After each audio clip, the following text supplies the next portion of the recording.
Jadi pada pembuatan perangkat lunak itu seperti membuat kue. Jika hanya satu bahan seperti tepung yang perlu diolah, maka prosesnya sangat sederhana. Namun jika kamu harus mencampur banyak bahan seperti tepung, gula, telur, dan mentega dan memanggangnya dengan suhu yang tepat, maka prosesnya menjadi lebih rumit. Begitu juga di dunia pemrograman. Jika ada hanya satu file kode sumber, kamu cukup mengkompilasinya menjadi program yang bisa dijalankan. Tetapi pada proyek-proyek besar biasanya ada ratusan atau bahkan ribuan file kode sumber yang saling terhubung. Untuk mengubah semua file ini menjadi satu program yang bisa dieksekusi, diperlukan alat khusus yang disebut perangkat lunak build. Proses ini disebut pembuatan perangkat lunak atau software build.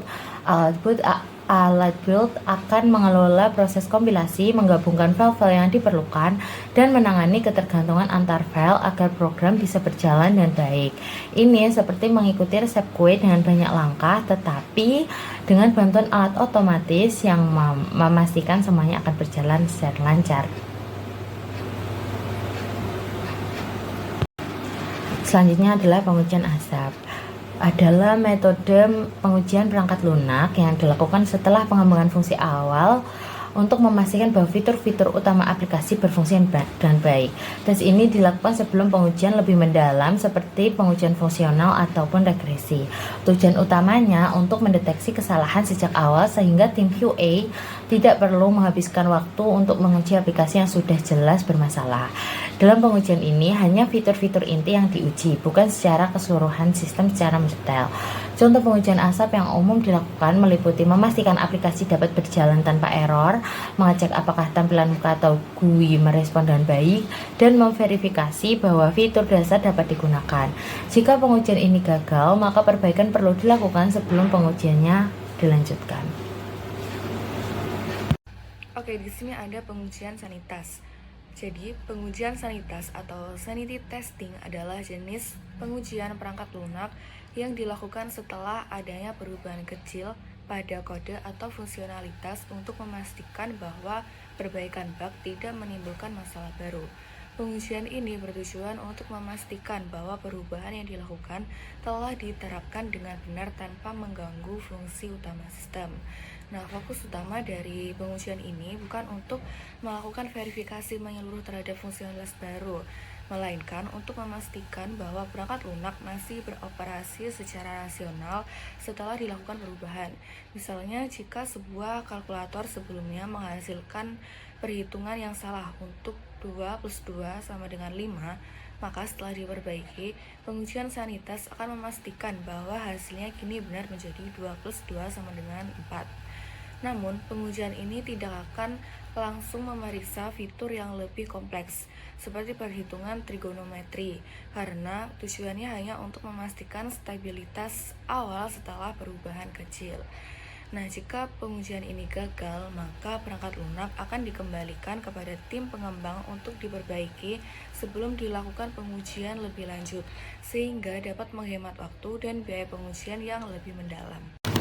Selanjutnya adalah perbedaan antara pengujian asap dengan pengujian sanitas. Definisinya sendiri, kalau pengujian asap itu smoke testing.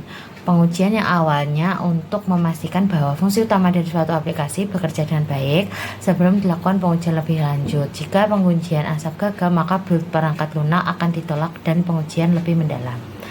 Untuk pengujian sanitas, itu sanity testing, pengujian yang dilakukan untuk memverifikasi bahwa perubahan atau perbaikan kecil dalam kode tidak menyebabkan masalah pada bagian lain dari aplikasi. Tujuannya pengujian asap itu untuk memverifikasi stabilitas sistem agar dapat melanjutkan pengujian yang lebih ketat. Memeriksa apakah versi perangkat lunak yang baru dikompilasi cukup stabil untuk diuji lebih lanjut. Kalau pengujian sanitas itu tujuannya memverifikasi rasionalitas sistem agar dapat melanjutkan pengujian yang lebih ketat juga. Memverifikasi bahwa perubahan kecil atau perbaikan bug tidak mengganggu fungsi utama perangkat lunak. Untuk kapan dilakukan pengujian asap dan pengujian sanitas? Pengujian asap dilakukan setelah build baru selesai dikembangkan untuk memastikan stabilitas belum masuk ke tahap pengujian lebih lanjut. Pengujian sanitas dilakukan oleh penguji setelah adanya perubahan kecil atau perbaikan bug untuk memastikan bahwa perubahan tersebut tidak mengganggu fungsionalitas yang ada. Selanjutnya adalah perbedaan antara pengujian asap dan pengujian sanitas. Yang pertama dari sisi cakupan pengujian. Untuk pengujian asap, memiliki cakupan yang lebih luas karena menguji fitur utama aplikasi tanpa masuk ke dalam detailnya, biasanya didokumentasikan atau dituliskan.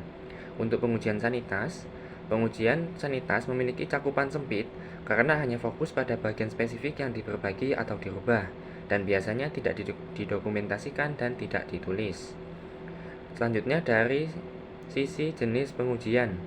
Untuk pengujian asap adalah bagian dari pengujian penerimaan. Dia lebih bersifat umum dan digunakan untuk mengevaluasi apakah build perangkat lunak itu cukup stabil untuk diuji lebih lanjut.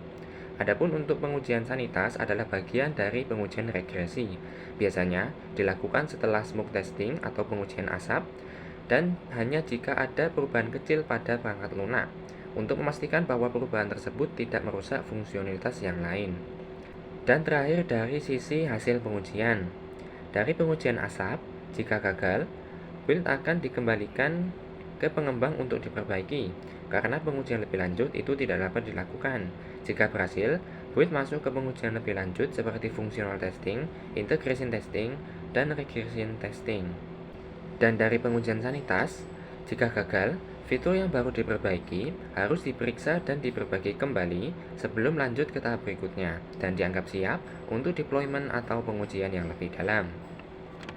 Selanjutnya, hal-hal yang perlu diperhatikan tentang tes asap dan kewarasan. Yang pertama, baik pengujian sanity maupun smoke adalah cara untuk menghindari pemborosan waktu dan tenaga dengan menentukan secara tepat apakah suatu aplikasi terlalu cacat sehingga tidak memerlukan pengujian yang ketat. Yang kedua, pengujian asap disebut juga tester ujian penerimaan. Ketiga, pengujian asap yang dilakukan pada bangunan tertentu juga dikenal sebagai pengujian verifikasi bangunan. Yang keempat, tes asap dan kewarasan dapat dilakukan secara manual atau menggunakan alat otomatisasi. Saat alat otomatisasi digunakan, pengujian seringkali dimulai oleh proses yang sama yang menghasilkan build sendiri. Yang terakhir, dalam industri, kasus pengujian untuk pengujian sanitas biasanya digabungkan dengan pengujian asap untuk mempercepat pelaksanaan pengujian. Oleh karena itu, istilah-istilah tersebut sering dikacaukan dan digunakan secara bergantian. Selanjutnya adalah contoh skenario dari pengujian asap, yaitu pada studi kasus aplikasi e-commerce. Sebuah tim developer merilis versi baru dari aplikasi e-commerce mereka. Maka sebelum itu, tim akan melakukan pengujian asap untuk memastikan aplikasi dapat diluncurkan. Beberapa langkah yang dapat diambil adalah: yang pertama, memastikan aplikasi dapat diakses misalnya dengan login yang berhasil, kemudian memeriksa apakah pengguna dapat menambahkan produk dalam keranjang belanja, dan selanjutnya adalah mengonfirmasi bahwa proses pembayaran berjalan tanpa hambatan. Maka jika semua fungsi dasar itu sudah berjalan normal, maka tim dapat melanjutkan menuju pengujian yang lebih dalam. Namun, jika salah satu fungsi gagal, maka mereka akan menghentikan perilisan dan memperbaiki masalah terlebih dahulu. Selanjutnya adalah contoh skenario dari pengujian sanitasi, yaitu pada studi kasus aplikasi perbankan online. Sebuah bank meluncurkan pembaruan pada aplikasi perbankan online untuk menambahkan fitur transfer antar bank. Maka sebelum itu, tim penguji akan melakukan pengujian sanitasi untuk memastikan bahwa fungsi-fungsi yang ada pada sistem itu sebelumnya tidak terganggu. Beberapa langkah yang dapat diambil: yang pertama, memastikan pengguna masih dapat melakukan login ke dalam aplikasi. Selanjutnya, menguji fitur transfer yang sudah ada, misalnya transfer ke rekening internal atau rekening yang lain. Dan terakhir adalah memeriksa laporan saldo dan riwayat transaksi untuk memastikan data ditampilkan dengan benar dan tepat. Maka, jika semua fitur yang diuji itu sudah berfungsi dengan baik, maka perilisan sistem yang baru itu dapat dilanjutkan. Tapi jika ada masalah pada fitur yang sudah ada, maka harus diperbaiki dahulu sebelum dilanjutkan dan dirilis. Oke, jadi kesimpulannya adalah pengujian asap atau smoke testing dan pengujian sanitas atau sanity testing sama-sama digunakan untuk memastikan perangkat lunak siap diuji lebih lanjut. Nah, tetapi dengan tujuan yang berbeda. Pengujian asap memverifikasi stabilitas awal sistem secara luas, sementara pengujian sanitas memastikan perubahan kecil atau perbaikan bug tidak merusak fungsi utama. Pengujian asap terdokumentasi dilakukan setelah build baru dan termasuk dalam pengujian penerimaan. Sedangkan pengujian sanitas biasanya tidak terdokumentasi, fokus pada bagian spesifik dan termasuk dalam pengujian regresi.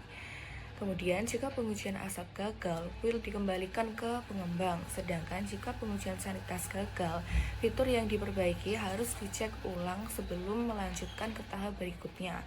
Kedua metode ini dapat dilakukan secara manual atau otomatis dan sering digabungkan untuk mempercepat pengujian.